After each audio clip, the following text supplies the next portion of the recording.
अच्छा देखें जी, हम एफ को सोल्व कर चुके थे और कम्युलेटेड वेटेड एवरी मेथड सोल्व कर रहे थे। और हमने फर्स्ट थ्री का एवरेज निकाल लिया था। अगर आप देखें तो फर्स्ट थ्री जो यूनिट हमारे पास थे उनका एवरेज हमने यहाँ पर निकाला था। हमारे पास एवरेज जो प्राइस टोटल जो कॉस्ट आ रही थी वो 1400 थी। जब हम इसको मल्टीप्लाई करके हमने ऐड किया था, ठीक है, और इनको भी ऐड करके हमने देखा तो हमारे पास 600 आ रहा था। हमने फिर एक एवरेज प्राइस निकाली थी 2.3। क्लियर? Yes sir. अच्छा, यस। हमने 2.3 निकाली थी। और ये भी मेरे पास, ज़रा इसको मैं इस तरफ ले आऊँ, ये देखो ये भी हमारे पास प्राइस 2.3 है। तो फिर मैंने इशू करने थे 400। कौन से वाले? ये वाले। यस ये सर। वाले 400 इशू करने थे, तो मैं एवरेज प्राइस पे इशू करूंगा ना, वन पे करूंगा ना, टू पे करूंगा ना, थ्री पे करूंगा। इन तीनों में से किसी एक पे नहीं करूंगा, बल्कि एवरेज प्राइस निकालूंगा, उस पे जा करके मैं इसको इशू करूंगा। Yes sir. तो मैंने इशू कर ली, मेरे पास इशू कॉस्ट आ गई 933, जो कि स्टोर से निकलकर प्रोडक्शन डिपार्टमेंट को चली गई। रिमेनिंग जो बची मेरे पास आज के दिन स्टोर में वो 467 थी। और यूनिट कितने थे? 200। 200। फिर मैंने परचेज किए कितने? 250। 150। 250। Yes to sir. फिफ्टी मैंने यहाँ पर लिखा, उसकी प्राइस मैंने यहाँ पे लिखी, मल्टीप्लाई किया, 1000 आ गया। यस फिर मैंने इन दोनों को ऐड किया तो 1400, 1467 आ गया मेरे पास। और यस मैंने सर। इस तरफ यूनिट को भी ऐड किया और मेरे पास 450 आ गया। तो मैंने एक नई एवरेज प्राइस बाद में दोबारा से निकाली, 3.259 मेरे पास आ गई। Yes sir. क्लियर हो गया? यस। अब मैंने इशू करने हैं 150। तो 150 मैंने इशू करने हैं, तो 150 मैंने यहाँ पे लिखा। अब एक एवरेज प्राइस मेरे पास ये वाली है, एक ये वाली है। तो चूंकि अभी लेटेस्ट जो है मैंने एवरेज प्राइस निकाली है वो ये वाली है, तो मैं इस पे इशू करूंगा। यस। और मैंने इशू किया तो मेरे पास टोटल टोटल इशू कॉस्ट है वो मेरे पास ये आ गई। क्लियर? Yes sir. 488। मेरे पास टोटल जो इन्वेंट्री पड़ी हुई थी उसकी कॉस्ट थी 1467। उसमें से इतने प्रोडक्शन डिपार्टमेंट को चले गए, रिमेनिंग जो मेरे पास बची वो 977। Yes sir. क्लियर?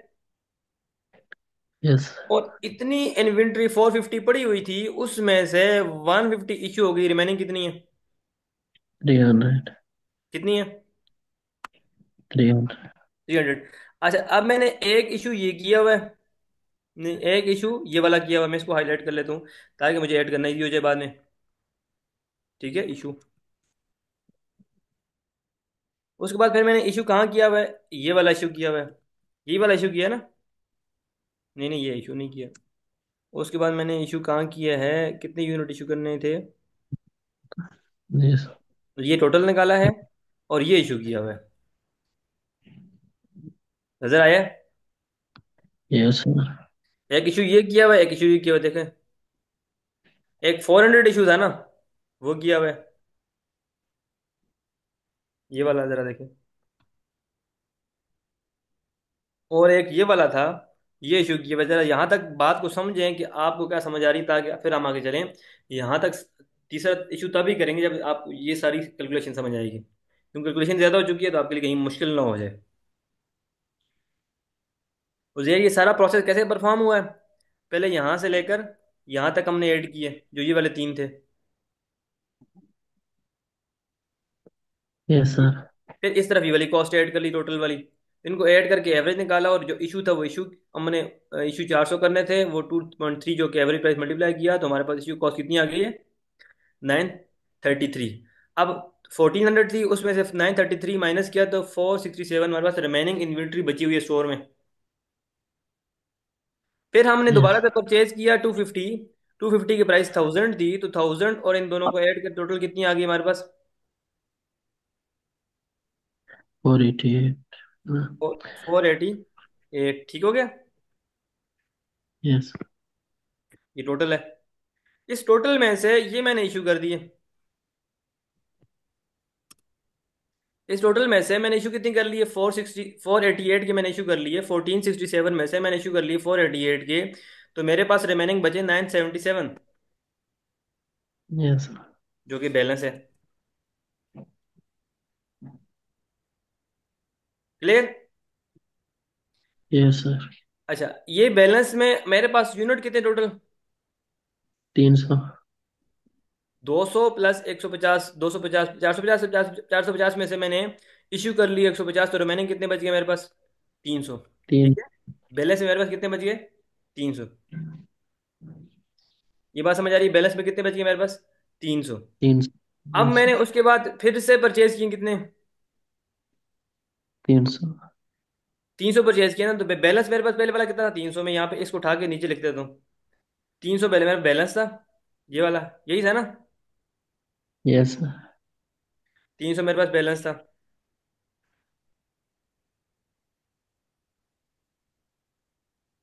ठीक है, मैंने यहाँ पे पेश कर लिया। और मैंने कुछ मजीद परचेजेस की हैं। कितनी परचेजेस की हैं? 100। 300, 300 की परचेजेस की हैं ना? 50 परचेजेस की 100 इशू किए। इशू किए थे। टोटल कॉस्ट कितनी हो गई है? 1500 इनकी। नहीं, टोटल मेरे पास जो ये 300, इसकी प्राइस 1500 हो गई है, तो दोनों को ऐड करूँ ताकि टोटल कॉस्ट आ जाए यस सर। 2477। पहले वाले की जो प्राइस थी वो 3255 थी, और अब जो नई प्राइस मैंने परचेज किया वो 5 पे किया है। लेकिन अब मैं चूंकि इसका दोबारा से एवरेज निकालूंगा तो इन दोनों को ऐड करूंगा, मेरे पास एक नई एवरेज निकल कर आएगा। मेरे पास जो नया एवरेज आया है 4.12 आया है।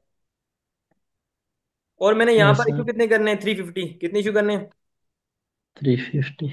तो इसमें से अगर मैं 350 इशू कर लूँ, जो मेरे पास प्राइस ये वाली होगी इस पे, तो मेरे पास यहाँ पर टोटल इन्वेंट्री आ जाएगी इशू कॉस्ट। ये मेरे पास इशू आ गई, देख लें। ये मेरे पास टोटल वाला कॉलम था।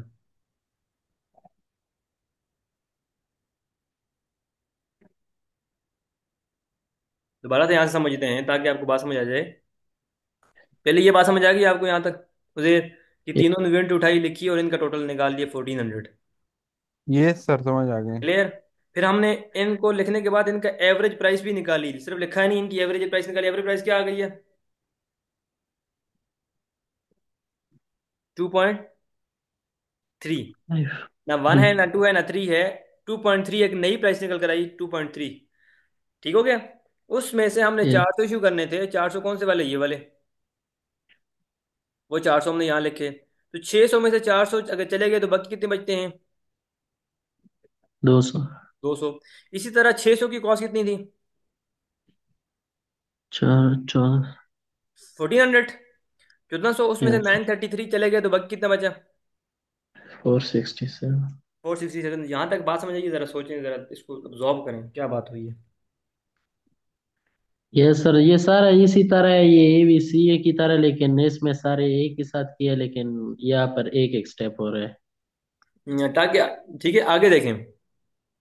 फिर से मैंने कितने परचेज किए हैं? 250। Yes sir. प्राइस क्या थी उसकी? 4। तो टोटल कितना हो गया? 1000। देखें अब तक यस। यहाँ इस कॉलम तक बात समझ आई आपको? Yes sir. फिर इन दोनों को ऐड करेंगे,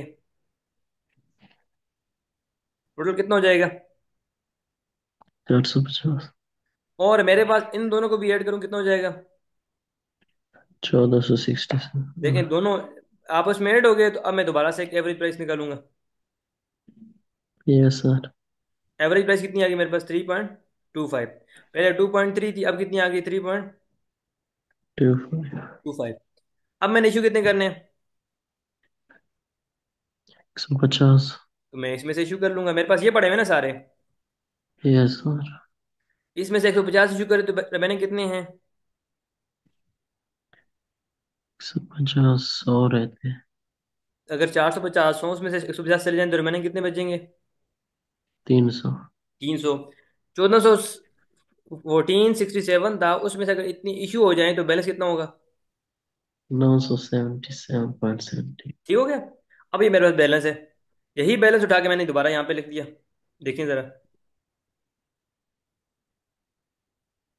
और इस बैलेंस में मैंने फिर ये वाली इन्वेंट्री भी ऐड कर ली, जो कि मैंने 7 जनवरी को परचेज की थी। कितनी थी वो? 300। 300। प्राइस 5 थी। और टोटल कितना हो गया? 1500। 1500। जब इन दोनों को सम किया तो कितना टोटल कितना हो जाएगा? 300। 600। और इस तरफ इन दोनों को सम करूंगा, टोटल कितना हो जाएगा? 2400। Two four seven yes. Seven और इस टोटल को इस पे डिवाइड किया तो नई एवरेज प्राइस निकल कर आ गई 4.12। यस। इशू कितने करने हैं? 350। 350, तो इसमें से माइनस कर लो, 650 में से 350 इशू करने हैं, जो कि कर लिए हमें। और इसी तरह यहाँ पर टोटल 244 था, इसमें से इतनी का मटेरियल इशू कर इतने का टोटल मटेरियल था, इसमें से इतना इशू कर चुके, तो रिमेनिंग कितना बैलेंस है? 1032। और 32। आगे बस क्लोजिंग इन्वेंट्री आ गई। आगे बस क्या है? क्लोजिंग इन्वेंट्री है।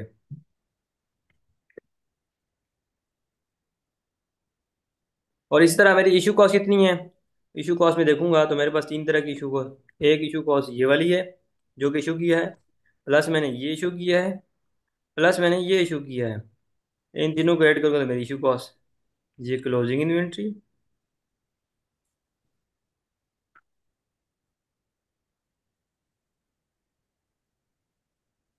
ये इशू कॉस्ट। अच्छा, इस तरफ जो यूनिट थे इसके, एक 350 इशू किए हैं मैं, देखें ज़रा ऊपर। दूसरे मैंने इशू किए हैं 150, और तीसरे मैंने इशू किए हैं 400। ठीक है, तो 900 यूनिट मैंने टोटल इशू किए हैं। और 900 यूनिट की इशू कॉस्ट है 2867.59, और 900 यूनिट इशू हुए हैं। क्लियर? अच्छा, जो यस। लास्ट और आखिरी बात थी वो ये थी कि कभी इंक्रीज इन प्राइसिंग और होता है, कभी डिक्रीज इन प्राइसिंग और होता है। यस। इन्फ्लेशन आती है ना, मार्केट में इन्फ्लेशन आती है, डिफ्लेशन आती है, एक ट्रेंड चलता है। कभी प्राइसेस इंक्रीज हो रही थी, कभी प्राइसेस डिक्रीज हो रही होती डिक्रीज। हैं। कभी प्राइसेस इंक्रीज हो रही थी, तो यहाँ पर इस सिनेरियो में मैंने प्राइसेस रखी थी इंक्रीज होने वाली, तो यानी डिक्रीज होने वाली इससे ऑपोजिट होगा। यस। अगर आप देखें तो प्राइसेस क्या कर रही थी, वन थी तो टू हुई, टू से थ्री हुई, थ्री से फोर हुई, फोर से फाइव हो गई। ऐसे ही हुआ है ना? यस। प्राइसेस इंक्रीज करने का मतलब ये कि इन्फ्लेशन आ रही है, प्राइसेस बढ़ रही है day by day, month by month, year by year prices क्या हो रही हैं? बढ़ रही। बढ़ रही हैं। अगर आप फाइफो यूज करते हो तो इशू कॉस्ट कितनी आती है? शिकोस। 26। मैं इन सबको सारा साथ साथ कर लेता हूँ, साथ साथ साथ कर लेता, ताकि आपको इन सब का कंपैरिजन इजी हो जाए।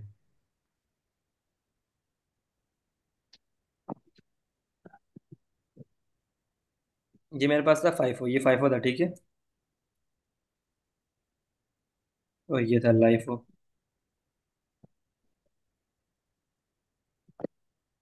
ये था मेरे पास एफो।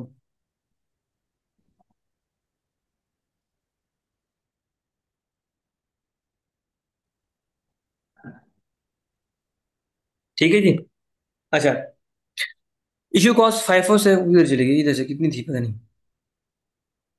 अच्छा, वो फार्मूला कॉपी हो गया, ठीक है ठीक है। कैश एज वैल्यू करना है ना, दोबारा से ऐड कर लेते, कोई मसला नहीं है।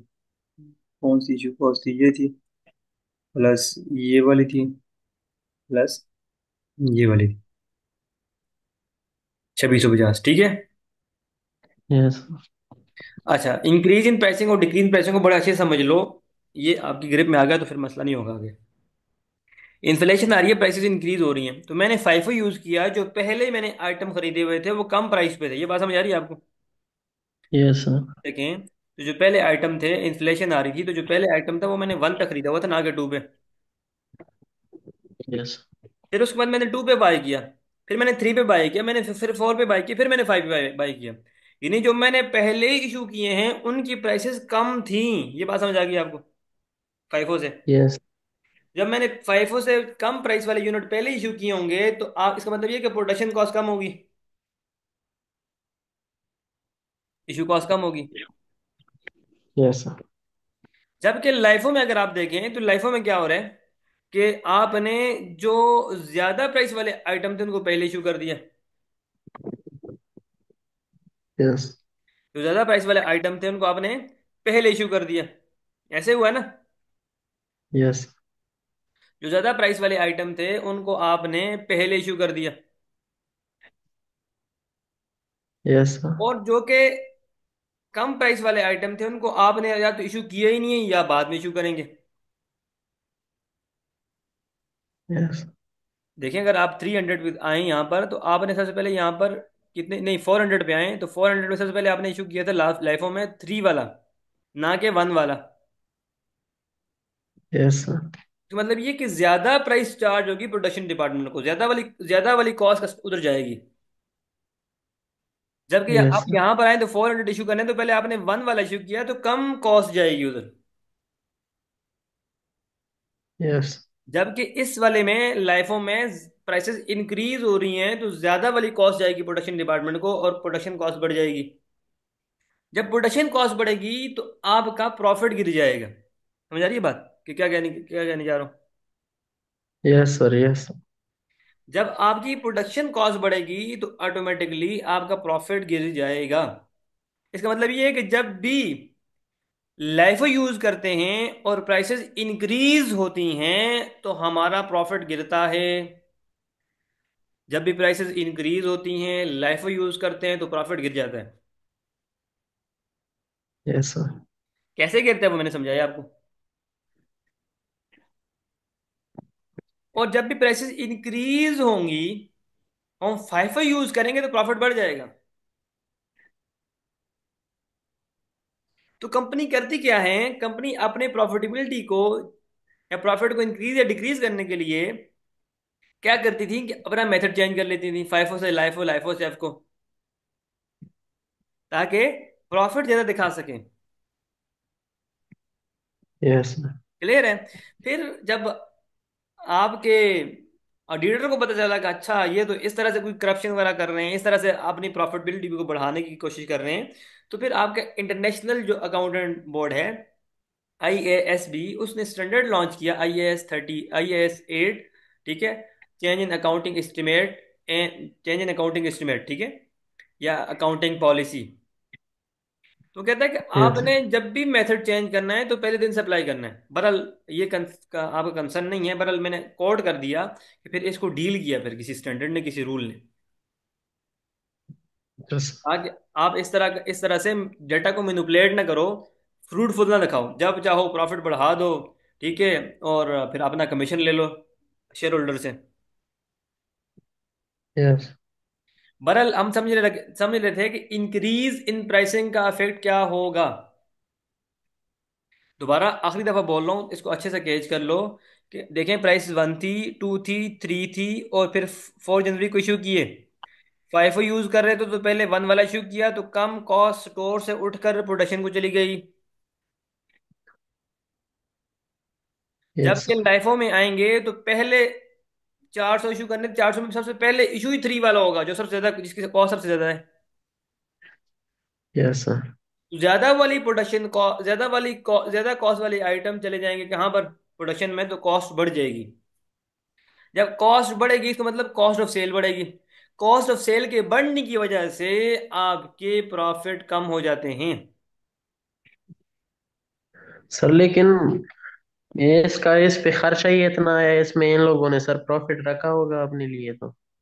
जी अभी आपने देखें, प्रॉफिटेबिलिटी एक से टारगेट टारगेट प्राइसिंग होती है ना, जिसमें आपने एक टारगेट प्रॉफिट रखना होता है, टारगेट प्राइस रखनी होती है कि हमने 100 से ज्यादा का सेल नहीं करना। अब अगर आप कहें जी कि हम चूंकि कॉस्ट ज़्यादा लग चुकी है, लाइफो यूज़ कर रहे हैं, कॉस्ट ज़्यादा लग चुकी है, तो हम जो चीज़ 100 की थी उसको 120 का सेल करते हैं। तो जब आपका कंपटीटर है, आप वो बनाते हैं हेडलर शोल्डर, और दूसरा आपके सनसिल्क वाला अगर 100 का सेल करता है, आप 120 का सेल करेंगे तो क्यों बाय करेंगे आपसे, जब सिमिलर आइटम आपको 100 की मिल रही है। Yes sir. ठीक है? तो आपने उस कंपिटिटिव एनवायरनमेंट को भी देखना होता है ना। अच्छा सर। आपने कंपटीटर को भी देखना होता है कि ये तो नहीं है कि आप मतलब प्राइस को भी सेट कर लें, कॉस्ट ज़्यादा हो चुकी है तो प्रॉफिट उसको बढ़ा दें। Yes sir. ठीक है? बहरहाल हमारा जो यहाँ पे कंसर्न है वो इस अफेक्ट को समझना है, और इससे आपको क्वेश्चन आते हैं, तब मैं समझाने की कोशिश कर रहा हूँ कि आपके माइंड में ये बात बैठ यस। जाए। जब आपको मैं गेट की प्रैक्टिस क्वेश्चंस बैंक दूंगा तो उसमें से आप देखेंगे कि आपको इसमें से क्वेश्चंस आ रहे होंगे, और पेपर में भी देखेंगे एटलीस्ट 4 to 5 क्वेश्चन आपको इसमें से मिलेंगे। मिलेंगे, हर पेपर में आते हैं। ऐसा हो नहीं सकता कि ये वाला फैक्ट आपके पेपर में ना आए। इसीलिए मैंने ठीक है सर। स्पेशली टाइम निकाल कर इसको मैंने टाइम दिया ताकि आपको ये बात समझ आ जाए। क्योंकि जल्दी ग्रिप में आता नहीं है, मुश्किल नहीं होता। यस। थोड़ा ग्रिप करना, थोड़ा सा जल्दी इसको कैच करना मुश्किल हो जाता है। वैसे मुश्किल नहीं है। यस। जब एक दफ़ा कैच हो जाए, समझ आ जाए, तो फिर भूलता भी नहीं है, इतना आसान है। सर बात सुने। जी जी। सर नमाज का टाइम है सर, आज जुम्मा है तो जुम्मे की नमाज पढ़नी है सर। चलें, मेरे पास तो अभी टाइम 11 o'clock हो रहे हैं। ठीक है, आप लोग ऐसे कर लो, जुमा पढ़ लो। और एक तो आपने ये इंक्रीज इन प्राइसिंग और डिक्रीज प्राइसिंग को देखना है। ये सर। क्लियर। एक चीज़ ये, ओके सर। दूसरी क्वेश्चन आप, एक दूसरा जो है आपने ये फाइफो लाइफो एफको से आप एटलीस्ट आपने 5 क्वेश्चंस करने हैं, 5 क्वेश्चन चारों से, जैसे मैंने अभी चारों से किया ना।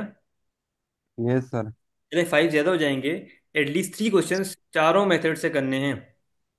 Sir okay. दो कर लेते हैं सर, ये भी पूरे 8 क्वेश्चन बनते हैं सर, दो दो कर लेते हैं, ये हमें आप वैसे भी अच्छा, आता है। दूसरी चलो 2 कर लो। दो नहीं बल्कि 3 कर लो। एक में आप प्राइस रखेंगे 1 2 3 4 5, इस तरह ज़्यादा वाली प्राइस रखेंगे। दूसरी में आप प्राइस रखेंगे 10 8 7 6, और इस तरह पीछे को, ठीक है, वो आप 20 रख लें। 20 20 18 14 10 5, इस तरह से। एक में डिक्रीज इन प्राइस रखेंगे, दूसरे में क्या रखेंगे, इंक्रीज इन ऐसे ही। प्राइसिंग रखेंगे। यानी ओके सर। इन्फ्लेशन भी आती है और डिफ्लेशन भी आती है। ठीक है, समझ आ गई बात। यस ठीक सर। है सर। चलें, मुझे तो आज फ्राइडे है, आप लोग भी नमाज पढ़ें और मैं भी तैयारी करता हूँ। Okay sir. चलें, अस्सलाम वालेकुम। खुदा हाफिज। ओके। अल्लाह हाफिज।